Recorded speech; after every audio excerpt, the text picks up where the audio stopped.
The Cannabis Conversation. A European perspective on the emerging legal cannabis industry.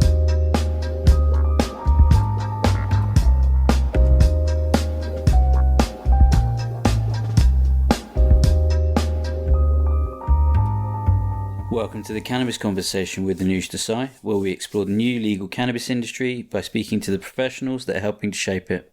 I hope you're all well. It's been a few weeks. In the meantime, we've had a bit more clarity on the German plans for legalisation. It appears the controversial THC limit has been dropped amongst some other things. But crucially, Germany are going to refer their plans to the European Commission for preliminary approval, effectively to see if their plans for cannabis legalisation will comply with their international obligations. If the EC agrees, then Germany will draft the laws and it will go through the parliamentary process, as well as having to be considered by other member states within the EU. If they don't, the ministers have said that they will abandon legalisation. There's a lot of hoops to jump through, a lot of process and a lot of time restrictions involved in those. So it's uncertain. I think some people are very confident, obviously, of legalisation happening in 2024, but the timeline is tight. So, it'll be difficult to predict. Watch this space. Closer to home, it was a great privilege to co-host the first UK Medical Cannabis Patient Conference in London a few weeks ago. You may recall I recorded an episode a few weeks before that to promote the event. It was a great day, meeting lots of different patients, activists and doctors. It was part of Medical Cannabis Awareness Week, which was organised by the patient group PLE, which provided an opportunity to give a voice to the patient community. I got to chair a couple of panels, which was really, really interesting. Really moving to hear the patient stories, particularly those of the parents of kids who are suffering, and the incredible risks and efforts they need to go to secure medicine for their children. It's really quite heartbreaking. Huge thanks goes to Mags Houston from Drug Science, who was our Supremo and led the line brilliantly, alongside Hannah Deakin and Matt Hughes from MedCan Support, who helped to organise a really brilliant event. Hopefully this can be an annual one. Once again, this episode is sponsored by our very good friends at Lumino. We are talking about cannabis breeding today, and Lumino have great experience recruiting for plant touching roles such as master growers and other cultivation experts. They're also really generous with their time and advice, so they can really help with HR planning as well as recruitment. So as always, if you do need help with HR or recruitment, please do get in touch with them at luminorecruit.com. And obviously, please do mention my name when you do. Now, on with the show. Enjoy. On today's show, I have Dr. Gavin George. Gavin is co-founder and CEO of Puregene AG, who are a Swiss company specialising in genomics and predictive plant breeding.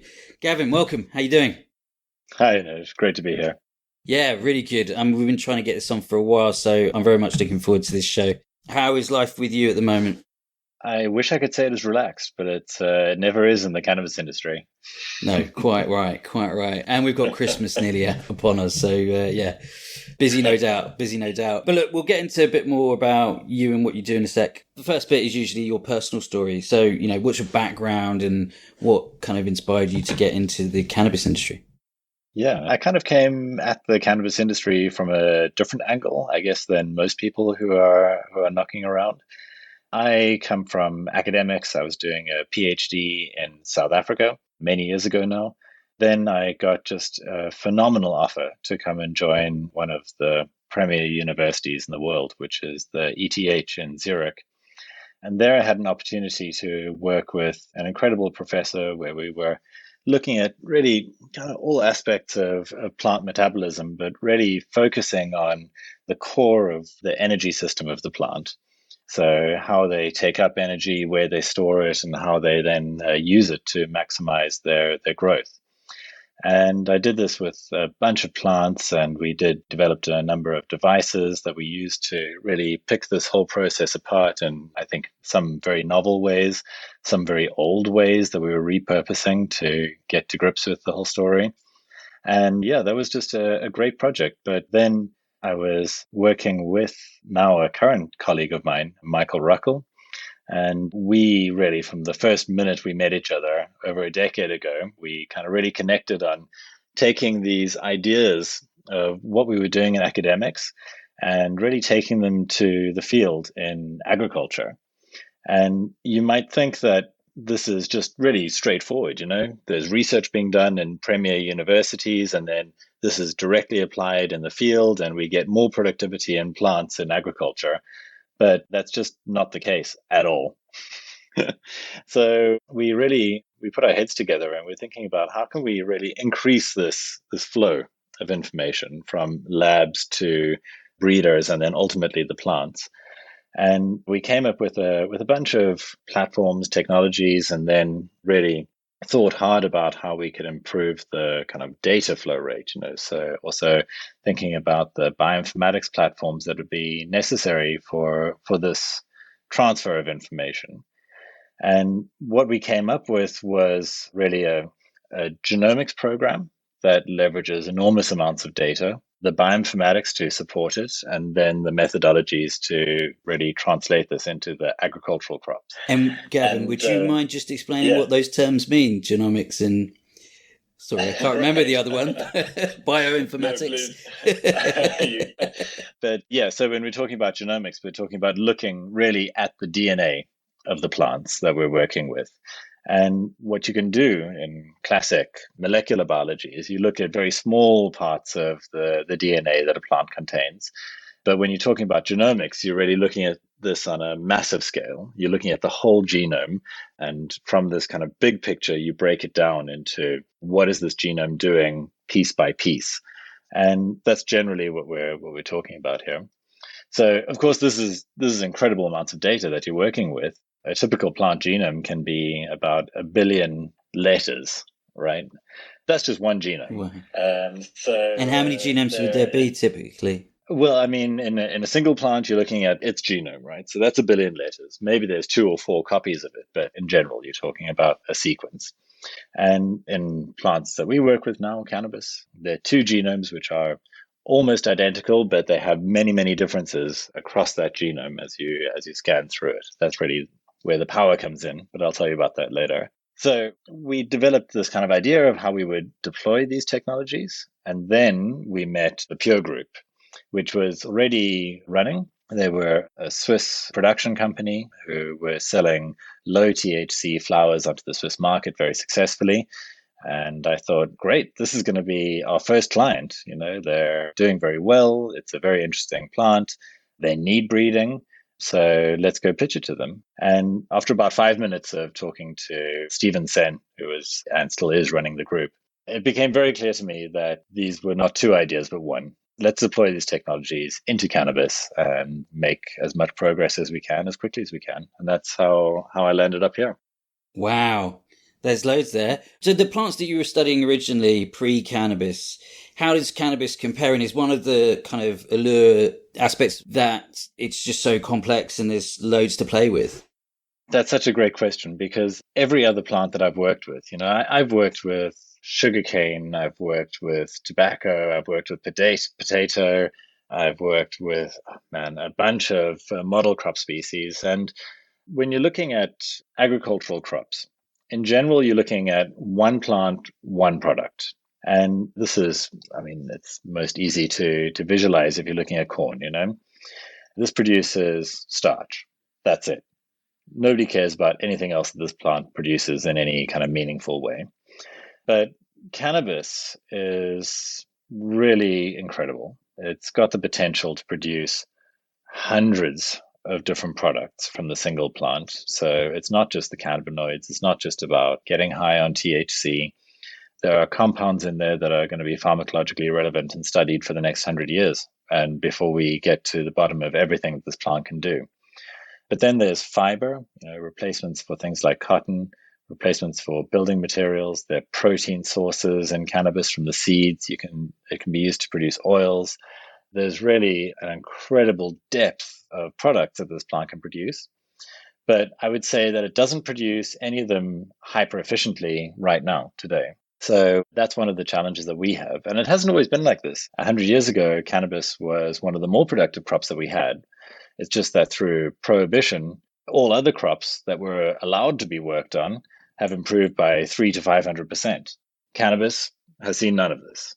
So this is really the opportunity for us, is to catch cannabis up and then quickly overtake the incumbent crops. So you mean back in the day, relative to other crops, it compared favorably, but people have had time to breed and work on those other crops? Absolutely. And I mean, you can see the gains that we've had in flower type cannabis, kind of the non-industrial breeding that has been applied to cannabis, really basement breeding or art form breeding, as I like to call it, has been the most successful non-industrial breeding program of any plant species of all time. It's really been incredible. And because it's been so distributed, the art form breeders have managed to maintain a lot of the genetic diversity that the species contains. And that genetic diversity is one of the other big differences to other crops, because these incredible modern breeding programs have been applied to other crops for the past 100 years.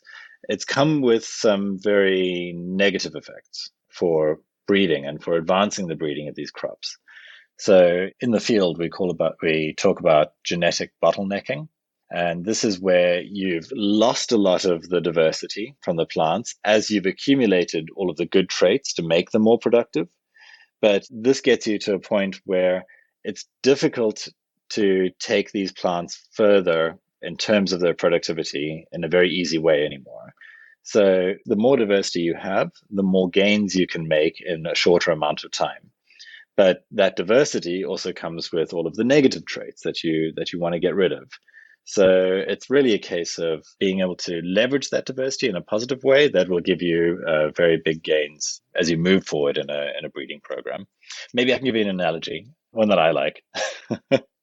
If you think of, you've got maybe a bowl of M&Ms in front of you, and you've got good characteristics and bad characteristics of the plant, and they're maybe red and blue. And you want to sort out all the good characteristics into one bowl and leave the bad ones behind. That's kind of what the whole point is of breeding. And this would be easy, but at the same time, you are wearing maybe some giant winter mittens, right? So you can see all the good and the bad parts, but you just don't have that fine control that you need to go and pick out each one individually. And whenever you dip into that bowl, whenever you pull out a good trait, you're generally pulling out a few bad ones with it. So this is what we're trying to do, is we're trying to make sure that we take the mittens off so that we can really pull out all the good traits as efficiently as possible and accumulate them in the bowl that we want them in. Very good analogy. I like that a lot. Even my tiny brain can understand that one, I think. So look, we're going to get on to more about the topic of breeding and genetics in a bit more detail in a second. I think it's super fascinating. But maybe you want to tell us a bit more about Puregene. So what type of work do you do? What projects are you working on that you're allowed to talk about? So I can tell you kind of a bunch of them at high level. So I would say that firstly, what Puregene is doing, is we're using this technology platform to, like I said, accumulate good traits into plants so that we can put them into production. But because of the multiple directions you can take cannabis breeding, you can take it into flower type for medicines, for THC breeding or CBD or other chemotypes. Those plants can be grown in really beautiful indoor environments or in greenhouses or even outdoors. So these are all really different programs where you want a different plant for each of those environments and each of the ultimate applications of the plant. So we're dedicating about 80% of our time into that direction, really developing these flower type varieties in all their forms for all their environments. And I'd love to talk a bit more about that environmental aspect later. But then we also are dedicating about 20% of our time to really driving forward the advancement of hemp. So this is really a passion project for me. It's going to be very soon one of the major agricultural crops that we produce as a species. It'll be grown all over the world, in every country, in various environments. It'll allow us to shorten supply chains. It'll contribute to food and energy security for the countries that take it up. And it's going to be a powerhouse crop. It's going to be phenomenal. But we want to make sure that we develop up this new crop in the right way, avoiding the mistakes that other agricultural crops have done during their breeding process. Yeah, and I suppose that's one of the few benefits of the lag is that you can learn from some of those mistakes. And I mean, it's super interesting, all the work that you do. And just as a very topical question, how's the energy crisis affecting you? Because I assume that you're probably doing a lot of your work indoors, lights, all of that sort of stuff. Yeah, I mean, it doesn't affect us as the plant breeder directly, but it really is a massive opportunity for the cannabis industry. I don't want to speak negatively about indoor production because it has its place within the current and future cannabis industry. But if you look across agriculture, as I always do, you see that all other agricultural crops are produced in much more rational environments. Greenhouses are very common. Outdoor, of course, is the major place where we produce most of our crops. And I believe that the majority of cannabis production will also be produced in these rational environments. And I believe this energy crisis could be seen as an opportunity for us to really move the needle on where we should be producing cannabis and do it in a way where we can demonstrate that you don't need to always go into these exquisite concrete boxes to grow cannabis. And you can achieve a lot in terms of gains in productivity and quality and stability, importantly, through breeding. And that's at the heart of what Puregene's message is. Don't spend all your money on your facilities and then start thinking about your varieties. Invest a little bit into developing the varieties, which are for the facilities where you want to grow the plants. And it's really fractions that need to be invested in this direction, but it's something that is completely ignored in general within the industry. Yeah, that's been my experience too. Really interesting. Thank you for that. I mean, there's loads that we could talk about there, but I think, the subject of genetics and breeding is a really interesting one. And yeah, it's slightly overlooked, unfortunately, a lot in the corporate game. So look, what I usually like to do is sort of start with a bit of scene setting and kind of examine a topic in the non-cannabis world and then how it applies to the cannabis world. So what is the brief process in terms of plant breeding and maybe what are some of the goals? Is it purely seeking higher yield or are you also looking for stability, disease resistance, this sort of stuff? Yeah, okay. So maybe to your first part, what is the kind of industry standard for plant breeding? So we've been breeding plants since humanity has kind of existed, and especially since civilization started to become a part of the human existence. And as far back as kind of Mesopotamian times, when we have some written records, we know that farmers were taking their best grain off the field and then they were resowing the best grain for the next year to be able to grow the next season of crops, and they had an understanding that the better the starting grain or the better the plant that provided the seeds, the better the crop would be the next year. So at its heart, I kind of feel like that's almost the state of cannabis breeding when we picked it up. But of course, we've advanced amazingly since then. Now we always talk about how you only have to fix a few characteristics of the plants to get enormous gains. These are the M&Ms in the bowl. So you only need a few of those to get these massive gains. And now it's become harder and harder and harder to get gains within the real industrial crops that we see out there. But it's still possible, but you need incredible amounts of data. So that's really where we pick up. We're thinking, okay, in terms of large data sets that we need so that we can not only take these first steps, but then take the next steps towards getting these plants to be more productive. But I would say the productivity is not the most important trait that we need to address right now. In cannabis, the most important trait we need to address is stability, because it's fine to have one big, beautiful plant that you can show around to your clients, and people will buy that, based on this beautiful image in a catalog. But when you take to scale, that's when stability becomes the most important. So you really want to make sure that the product packaging that you're printing is being filled with products that meet the specifications. When you're talking about pharmaceutical applications of cannabis, this is more important. You really want to make sure that people are getting what they're expecting.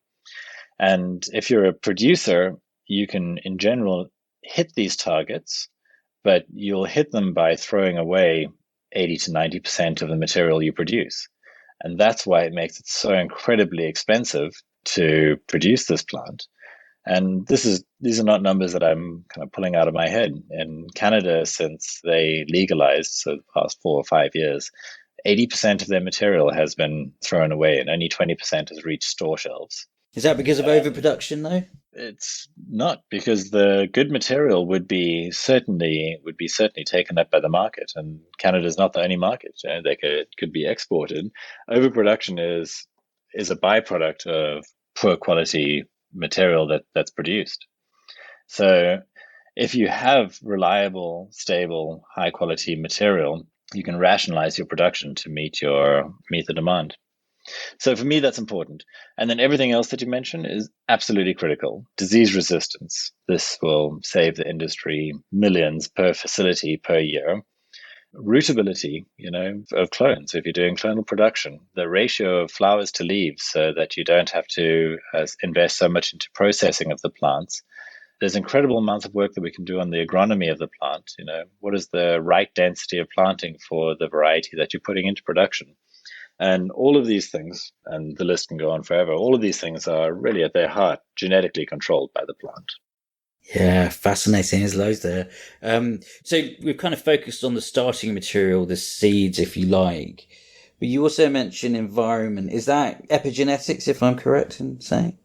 I would differentiate it. So what you can say about any living organism, and this is true of human twins, it's in the biz, we call it a genome by environment effect. So it's the way something looks, and especially plants, the way they look and the way they perform is a product of not just the sequence of letters in their DNA, but also the environment in which you put them in. And this is because all environments are different, and the environmental cues that a plant receives tells it how to respond. And some of those responses will impact on some of the characteristics that we want to have stable. Things like flower density, cannabinoid content, overall look and feel of the flowers, the terpenes they produce. All of these are incredibly sensitive to the environmental effect. So this is a problem that's been largely solved in other agricultural crops. Breeding for the major crops has lessened the effect that the environment has on the final product that's produced by the plant. But in cannabis, none of this has happened. So in cannabis, we are still very, very much at the mercy of the environment that the plants find themselves in. So there's a few routes that you can take in this situation. Either you can say we're going to commit 15 years to turning off all of the environmental cues that the plant receives. Or you can say we're going to build hyper-controlled environments, which has led to these concrete boxes where you grow the plants. Or you can take the Puregene approach, which is to really develop plants for the environment that you're going to grow the plants in. And that's where I think we've got a bit of a differentiating factor from some of the other players in this market right now. Yeah, and that's really important. I only speak to producers who maybe at the very beginning naively thought that you could take something that grows very well in Morocco and try the same in Denmark or wherever, and have kind of understood that that's probably not the case. Absolutely not. And I think that's kind of the state of the industry. It's a bit deeper than that, because much of the material that is kind of the starting material for breeding programs that go into these big industrial scale producers, the licensed producers, etc., they're starting from material which is selected in the kind of illicit breeding market that's existed for the past 100 years. And because that has been primarily basements and tents and those kinds of environments, the plants are selected to do relatively well in that. And HPS lights, for instance, with high airflow and massive amounts of fertilization. And those parameters are not really consistent with the way that we should be producing this plant if it was an agricultural crop. So now it's our job to kind of take it back from that selection towards that direction and bring it to good performance under moderate fertilization and LED lighting or under variable radiation from the sun. And this is all possible. It's just a case of making the decision to do it. Yeah. And that's really interesting. I didn't really realize the kind of illicit market backdrop to this, and all of that makes a lot of sense. So where is your starting point then? Do you look to sort of landrace breeds as a kind of starting place? We started basically with everything. So one of the first things that we did is we wrote a little letter to the Swiss Federal Authority for Health. And this was more a thesis than a letter. It was a 200-page document that laid out why we need to do breeding in cannabis, why we need to use THC material, and everything else that we would be doing for the next 5 years in our program. And based on this, they authorized us to bring in all of the THC germplasm that we could find, as well as all of the hemp and low THC material from all corners of the globe and private collections. And I mean, ultimately, our collection now, I'm sure it's easily one of the largest in the world, but it really does have everything from California, Dutch, kind of Kush Valley, South Africa, South America. It's got all of the regions represented and most of the largest breeders represented in our collection. So that's a starting point, but it's a bit intimidating when you look at this enormous diversity that you're faced with. Everything from 6-meter hemp to really beautiful trichomy THC flowers, and to try to figure out what's your next step. What do you do then? So yeah, we had to break it down. So first we put everything out, we look at what we have, and then we can really dissect it using the DNA sequences of the plant.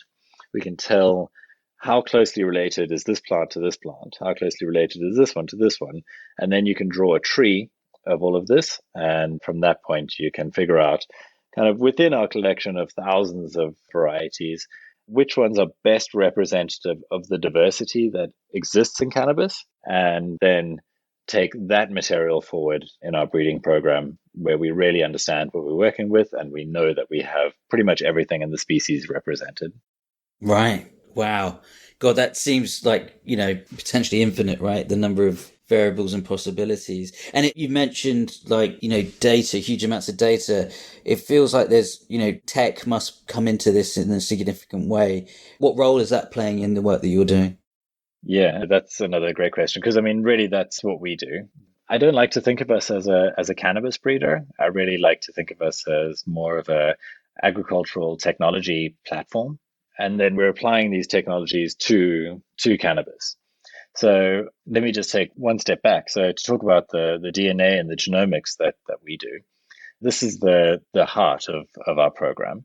And to sequence a single genome, so the human genome, for instance, when we were sequencing this as the Human Genome Project, which ended about the year 2000, it cost us about $3 to complete.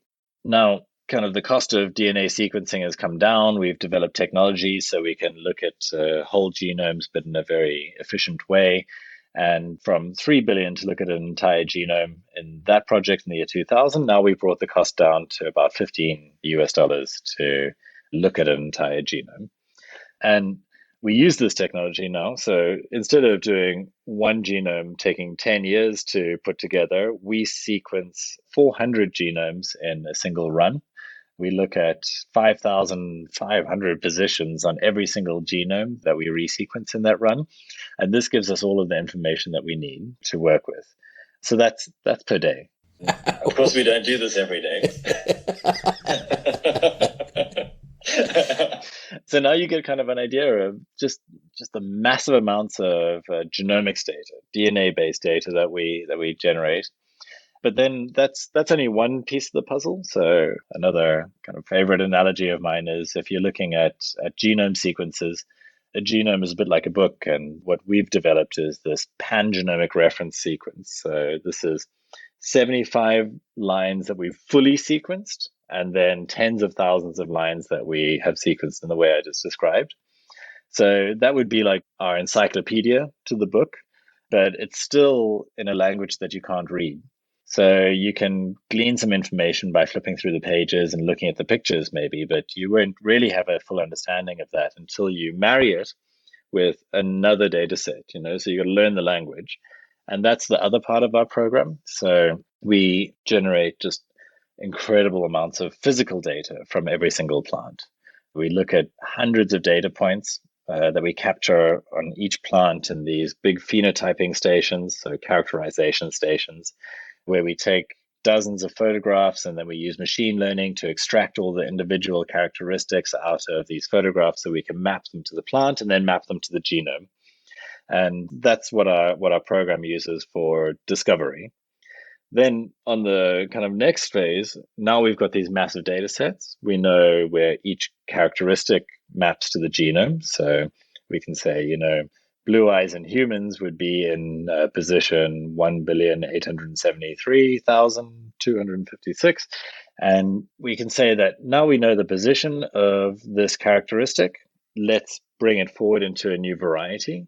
But we don't do it one trait at a time. We use a new set of really AI-based technologies to accumulate many, many, many traits at the same time, and to do it in a way that makes sure that we keep on a track that takes us from where we are now to where we want to be in the fastest amount of time. So with the least number of crosses in between. Wow. God, does get complicated, doesn't it? Sorry. No.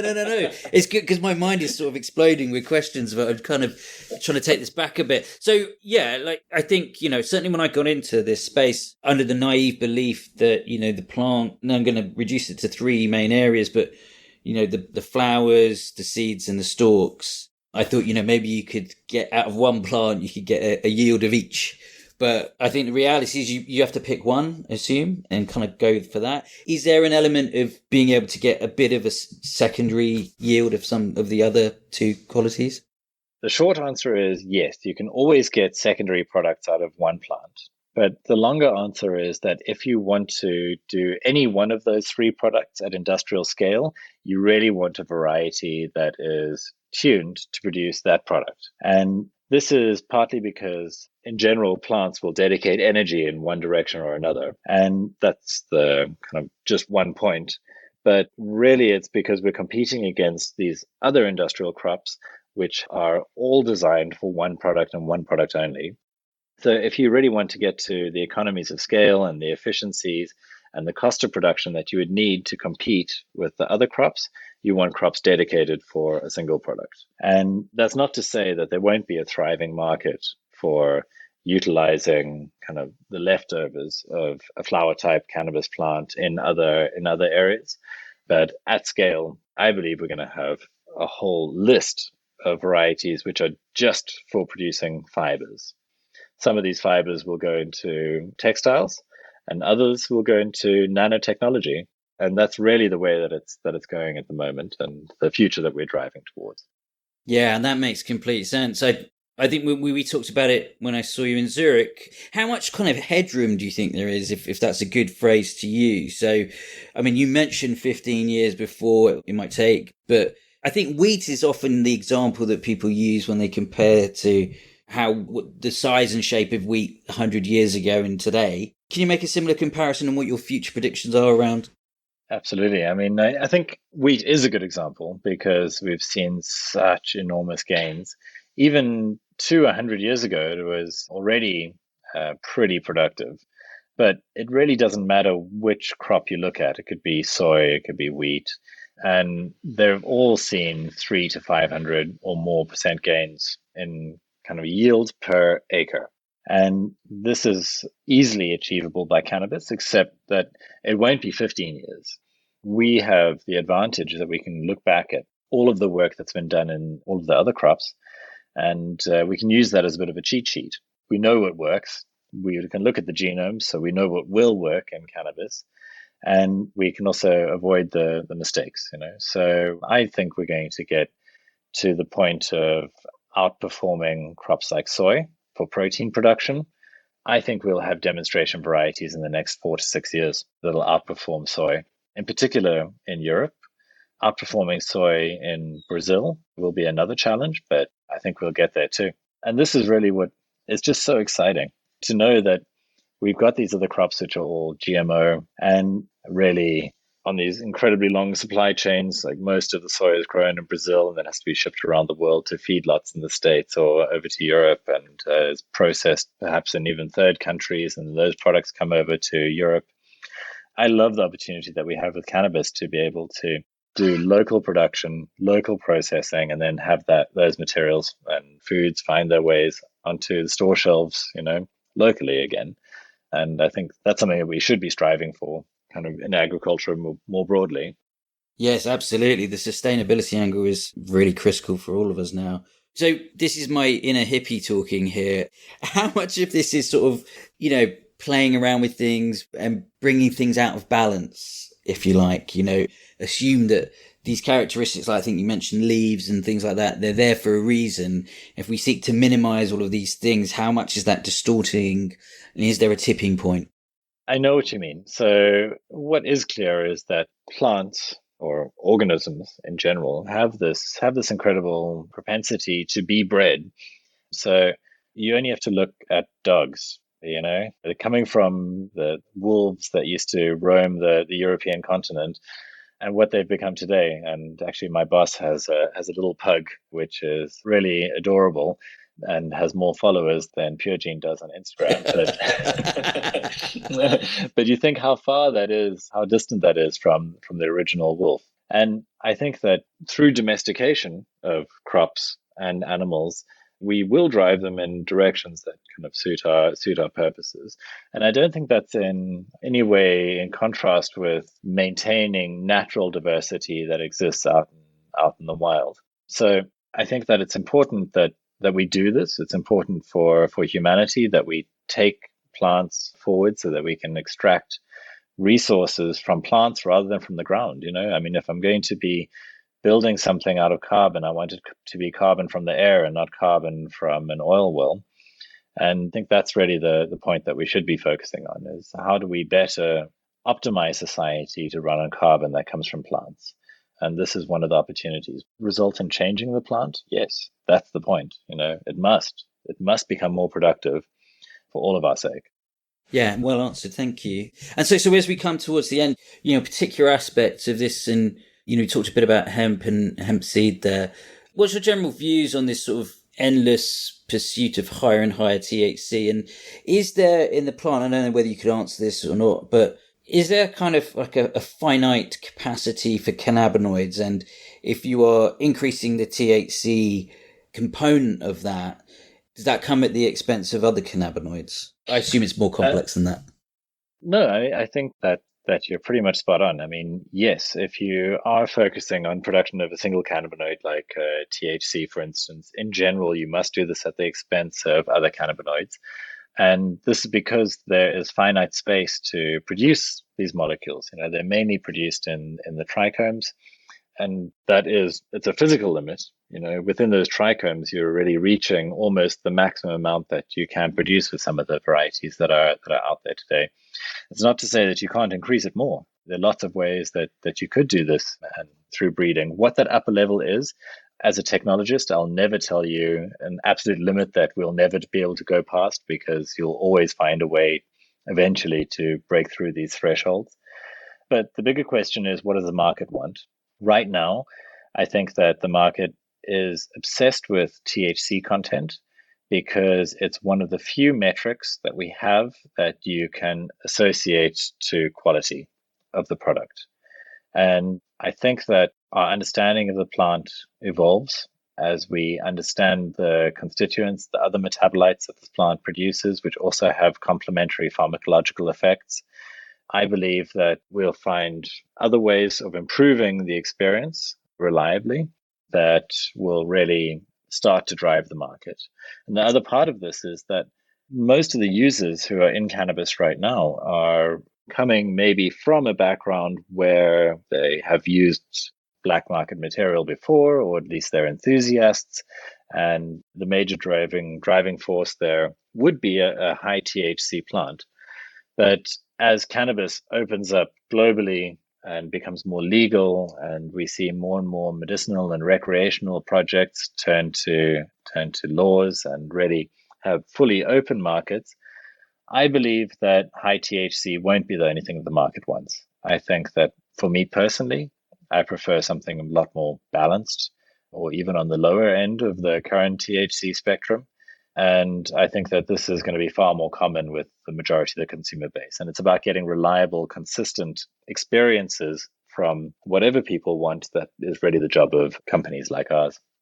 Yeah, and I agree. And it's funny, most of those people I speak to in the industry share your tastes, but it does still feel like the market is very much driven by, young male heavy users who it kind of makes sense, right? If you're a heavy user, then you need more and more, you're building up tolerance, etc. So it's slightly skewed, let's say, in the current state. It's a sampling bias. It's the first thing they teach us to avoid in statistics, and our sample set right now, exactly what you say, and that's where all the feedback is coming from.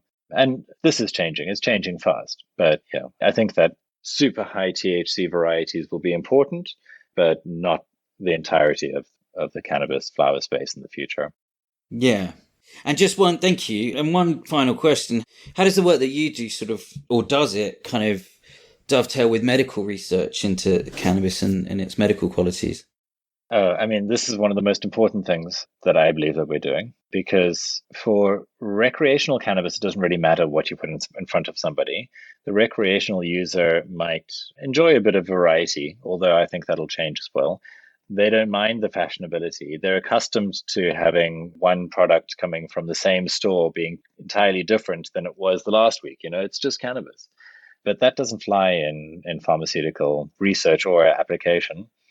So what we really are hammering into people is that you can do all the medical studies you like on cannabis, but until you have a stable variety that will be there in 5 years' time, by the time you receive the results of your medical study, then you shouldn't really be doing the studies in the first place. You're just confounding the data set. So Puregene really tries to draw the line of what our job is. Our job is to create a number of lines that are different in their chemical makeup, take them to the point where they are stable, and then it's our hope that we find partners or other interested players in the space to pick those varieties up and do the pharmacological research on them, so that we can really attach good, solid medical data to solid existing into the future varieties, so we can actually help people with the data that is generated by the medical groups and hopefully bred by Puregene. Yes, yeah, absolutely. That consistency is key there, I think. Gavin, this has been super interesting. And we could have gone on for a lot longer, actually. I find this all so endlessly fascinating. Really appreciate you sharing the time today. Thank you very much. Would love to have you back on at some point as well. Thanks, Anuj. I'm available whenever you are. I look forward to it, man. Take care. Great. Have a good day. Cheers.